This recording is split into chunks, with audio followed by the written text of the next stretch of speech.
दोस्तों, हमारा और हमारे समाज का अंधविश्वास से बहुत गहरा नाता है। जैसे यदि आप किसी कार्य के लिए घर से निकलते हैं और उसी समय कोई बिल्ली आपका रास्ता काट जाए, तब आप यह सोचते हैं कि आज कुछ ना कुछ तो बुरा ज़रूर होगा, क्योंकि आज बिल्ली ने मेरा रास्ता काट दिया। आपके मन में ऐसे ना जाने कितने ही विचार उत्पन्न होने लगते हैं। कई बार तो ऐसा भी देखने को मिलता है कि हमारा अंधविश्वास ही हमारे रास्ते की अड़चन बन जाता है। और तो और हमने कई बार ऐसी बातें भी ज़रूर सुनी होंगी कि सुबह सुबह मैंने उस व्यक्ति की शक्ल देखी जो बहुत ही पनौती है। उसकी शक्ल देखने के बाद सारा दिन खराब हो जाता है। कुछ न कुछ तकलीफ़ें उत्पन्न हो जाती हैं, कुछ न कुछ समस्याएं ज़रूर उत्पन्न होंगी। आज का मेरा पूरा दिन ही खराब हो जाएगा। अब यहाँ पर समझने वाली बात यह है कि बिल्ली के रास्ता काटने से या फिर उस व्यक्ति की शक्ल देखने के कारण आपका पूरा दिन खराब हो या ना हो, आपके जीवन में तकलीफ़ें उत्पन्न हो या ना हो, लेकिन आपकी सोच के कारण आपका दिन अवश्य खराब जाएगा। इस बात को साफ और स्पष्ट तौर पर समझने के लिए आज आपके लिए महात्मा बुद्ध के जीवन की छोटी सी कहानी लेकर आया हूँ। और यह कहानी आपको सभी अंधविश्वासों से मुक्त करा देगी। आपको इस कहानी के माध्यम से यह समझ में आ जाएगा कि अंधविश्वास आपके जीवन पर कितना प्रभाव डालते हैं, यह आपके जीवन को किस तरह से बर्बाद कर देते हैं। दोस्तों, इससे पहले कि आप इस कहानी में खो जाएं, इस वीडियो को लाइक और इस चैनल को सब्सक्राइब जरूर कर दें। तो चलिए कहानी शुरू करते हैं। यह कहानी उस समय की है जब महात्मा बुद्ध नहीं बल्कि सिद्धार्थ थे। जब वह अपनी शिक्षा ग्रहण कर रहे थे। शिक्षा पूरी होने के बाद गुरुकुल में एक प्रतियोगिता का आयोजन किया जाता है, यह देखने के लिए कि गुरुकुल का सबसे होनहार सर्वश्रेष्ठ विद्यार्थी कौन है। और गुरुकुल सिद्धार्थ के महल से ज़्यादा दूर नहीं था, क्योंकि राजा शुद्धोधन, जो कि सिद्धार्थ के पिता थे, उन्होंने गुरुकुल महल के पास ही बनवाया था, जिससे कि सिद्धार्थ महाराज शुद्धोधन की आंखों से दूर न रहें। और इसका कारण था असीत मुनि की हुई भविष्यवाणी। असीत मुनि ने सिद्धार्थ के जन्म के समय पर यह भविष्यवाणी कर दी थी कि सिद्धार्थ बड़े होकर एक सन्यासी बनेंगे, एक साधु बनेंगे। परंतु राजा शुद्धोधन ऐसा नहीं चाहते थे, इसीलिए उन्होंने हर वह संभव प्रयास किए थे जिससे कि सिद्धार्थ को हर एक ऐसी चीज़ों से दूर रखा जा सके जिससे उनके मन में कभी भी वैराग्य उत्पन्न ना हो सके। और वैराग्य का अर्थ यह होता है कि आपके भीतर सभी प्रश्न पैदा होना, जैसे कि जीवन क्या है, क्यों है, मैं कौन हूँ और मृत्यु क्या है। गुरुकुल की शिक्षा पूरी होने के बाद जो प्रतियोगिता आयोजित की गई थी, उसकी परीक्षा की तिथि और समय दोनों ही अब निर्धारित किए जा चुके थे। सभी विद्यार्थी अपने अभ्यास में जुट गए थे, क्योंकि हर एक विद्यार्थी गुरुकुल का सर्वश्रेष्ठ विद्यार्थी का पद पाना चाहता था। लेकिन इस प्रतियोगिता के केवल दो ही प्रबल दावेदार थे, पहला सिद्धार्थ और दूसरा उनके भाई देवदत्त। गुरुकुल में हमेशा उनके बीच प्रतियोगिता होती रहती थी, लेकिन उसी के साथ साथ उनके भीतर तनाव, क्रोध, अहंकार व लालच जैसे विकार उत्पन्न हो रहे थे। देवदत्त को यह सभी विकार उनकी माता से मिले थे। उनकी माता सिद्धार्थ से नफरत करती थी, जिस कारण धीरे धीरे देवदत्त भी सिद्धार्थ से जलने लग जाते हैं, उनसे नफरत करते हैं। उन्हें किसी भी कीमत पर वो जीतता हुआ नहीं देखना चाहते हैं। सभी लोग अपने अभ्यास में जुटे हुए थे और धीरे धीरे एक दिन बीतता रहा और एक एक दिन बीतने के साथ प्रतियोगिता का वह समय भी नज़दीक आ गया जब यह प्रतियोगिता शुरू होती है। यह प्रतियोगिता 3 चरणों में पूरी होती है। पहले चरण में सिद्धार्थ देवदत्त से जीत जाते हैं। दूसरे चरण में सिद्धार्थ हार जाते हैं और देवदत्त की जीत होती है। और तीसरे चरण में देवदत्त और सिद्धार्थ का आमना सामना होता है। लेकिन इस तीसरे चरण से पहले कुछ ऐसा होता है जिसे आपको समझना आवश्यक है। देवदत्त की माता मंगला यह जानती थी कि देवदत्त सिद्धार्थ की बराबरी नहीं कर सकते। देवदत्त के अंदर वो प्रतिभा नहीं है जिस कारण वो सिद्धार्थ के खिलाफ एक षड्यंत्र रचती है ताकि सिद्धार्थ इस प्रतियोगिता में हार जाए और उनका बेटा देवदत्त इस प्रतियोगिता का विजेता बने। तीसरे चरण की प्रतियोगिता दंड प्रतियोगिता थी और दंड प्रतियोगिता का अर्थ यह होता है कि दोनों प्रतिभागी एक दूसरे को डंडे से हराने की कोशिश करेंगे।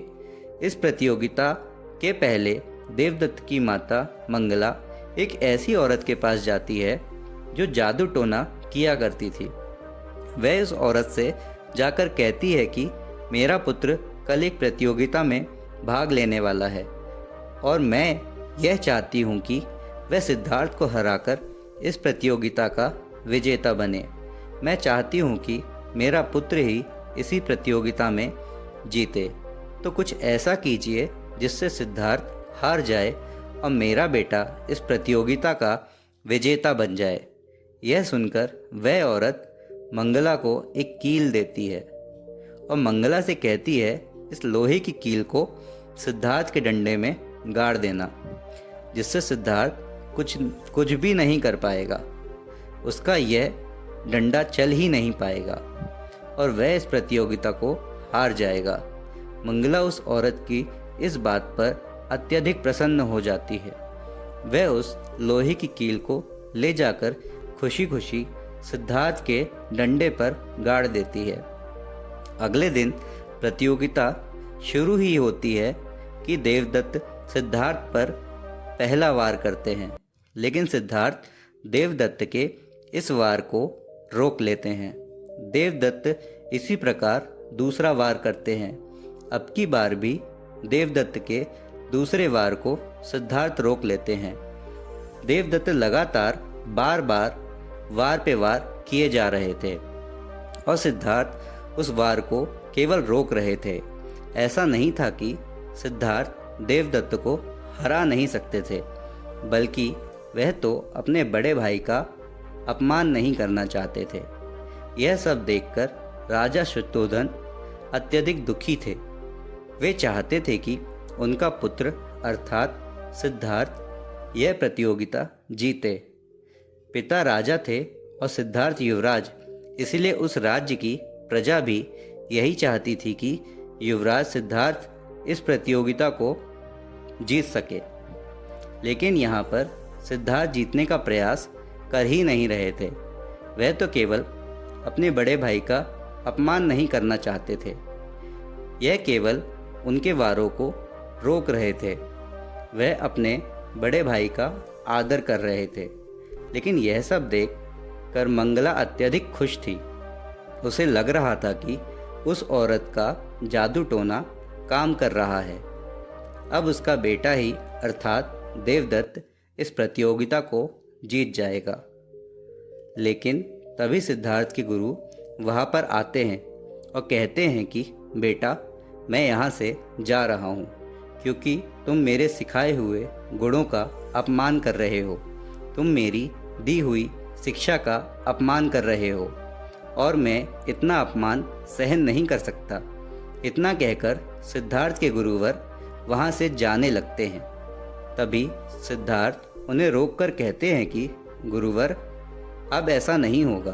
और अब जैसे ही प्रतियोगिता फिर से आरंभ की जाती है और कुछ ही क्षणों में सिद्धार्थ अपना डंडा उठाकर देवदत्त को पराजित कर देते हैं। चारों तरफ सिद्धार्थ के नाम की जय जयकार होने लगती है और सिद्धार्थ के पिता और सिद्धार्थ के गुरुवर अति प्रसन्न होते हैं और सिद्धार्थ अपने बड़े भाई देवदत्त से क्षमा मांगते हैं और कहते हैं कि यह सब मुझे अपने गुरुवर की आज्ञा के कारण करना पड़ा, इसीलिए मुझे क्षमा करें। लेकिन देवदत्त अपनी हार पर आग बबूला हो चुके थे। वे वहाँ से तुरंत ही चले जाते हैं और देवदत्त की माता मंगला को भी यह समझ नहीं आता कि ऐसा कैसे हो गया। सिद्धार्थ इस प्रतियोगिता को कैसे जीत सकते हैं, वह गुरुकुल के सर्वश्रेष्ठ विद्यार्थी कैसे बन सकते हैं। इधर वह सोच ही रही थी कि तभी वहाँ सिद्धार्थ को गुरुकुल का सर्वश्रेष्ठ विद्यार्थी घोषित कर दिया गया। दोस्तों, क्या आपको पता है कि ये जो अंधविश्वास है वह किस तरह से काम करता है? दोस्तों, यह अंधविश्वास हमारे डर के आधार पर काम करता है। जिस रास्ते पर हम जाते जाते रुक जाते हैं क्योंकि बिल्ली ने रास्ता काट दिया है, उस रास्ते पर आज से पहले न जाने कितनी ही बिल्लियों ने रास्ता काटा होगा, लेकिन आपने उन्हें देखा नहीं, इसलिए वह रास्ता सही है। लेकिन जब आपके सामने किसी बिल्ली ने रास्ता काट दिया, तब वह रास्ता आपके लिए गलत हो जाता है। वह रास्ता आपके लिए दुखों का कारण बन जाता है। वहीं पर जब आपने यह देखा नहीं होता कि बिल्ली ने रास्ता काटा है या नहीं, तब आप बड़े ही आराम से उस रास्ते को तय कर लेते हैं और आपके साथ कुछ भी गलत नहीं होता। यदि सिद्धार्थ भी यह देख लेते कि उनके डंडे पे कोई कील चुभी हुई है जिससे उनको हानि पहुंचने वाली है, जिससे वह यह प्रतियोगिता हार सकते हैं, तो शायद उनके मन में भी यह बात बैठ जाती और वह भी कोशिश करने के बावजूद हार मान लेते। परंतु वह इस बात से बिल्कुल अनजाने थे, इसीलिए वह इस प्रतियोगिता को आसानी से जीत सके, वे अपनी प्रतिभा दिखा सके और गुरुकुल का सर्वश्रेष्ठ विद्यार्थी पाने का पद भी हासिल कर सके। लेकिन यहाँ पर एक बात और समझने वाली है कि अंधविश्वास पर विश्वास ना होना भी अंधविश्वास हो सकता है। उदाहरण से समझने की कोशिश करें तो बहुत सारे ऐसे लोग हैं जो हमेशा यह कहते हैं कि बिल्ली ने रास्ता काट दिया तो अब तो कुछ अच्छा ही होगा। तो ये एक अति विश्वास है और ऐसा होना भी गलत है, क्योंकि ऐसी स्थिति में हमारे मन में एक तरफ तो डर होता है तो दूसरी तरफ हम यह दिखाने का प्रयास कर रहे होते हैं कि हम इन बातों पर यकीन नहीं करते और हम जो कुछ कर रहे हैं वही सच होगा। इसीलिए ऐसी स्थितियां और भी ज़्यादा खतरनाक हो सकती हैं। इसीलिए ना तो अंधविश्वास पर यकीन करें और ना ही अंधविश्वास को गलत दिखाने की कोशिश करें, क्योंकि हम अक्सर ऐसी गलतियां करते हैं दूसरों को यह दिखाने में कि हम इन बातों पर यकीन नहीं करते, लेकिन ऐसी स्थितियां हमारे लिए और भी ज़्यादा हानिकारक हो सकती हैं। इसीलिए ना तो अंधविश्वास पर यकीन रखें और ना ही अतिविश्वास पर। दोस्तों, अगर आपको इस कहानी से कुछ सीखने मिला हो तो इस कहानी को लाइक ज़रूर कर दें और अपने सगे संबंधियों के साथ शेयर करना ना भूलें और इस चैनल को सब्सक्राइब कर लें। मिलता हूँ आपसे अगली कहानी में, तब तक के लिए आप अपना ख्याल रखें।